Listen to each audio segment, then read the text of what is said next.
اللہ اس بات کو پسند نہیں فرماتا کہ کوئی کسی کو علانیہ برا کہے مگر وہ جو مظلوم ہو، اور اللہ سب کچھ سنتا ہے، جانتا ہے۔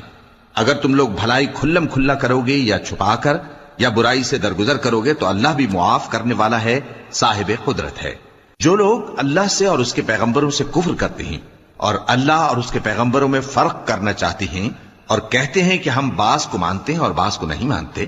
اور ایمان اور کفر کے بیچ میں ایک راہ نکالنی چاہتے ہیں، وہ یقیناً کافر ہیں، اور کافروں کے لیے ہم نے ذلت کا عذاب تیار کر رکھا ہے۔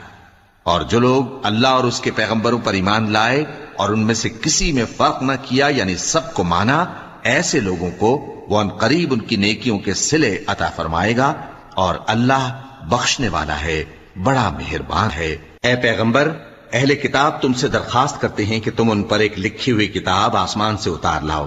تو یہ موسیٰ سے تو اس سے بھی بڑی بڑی درخواست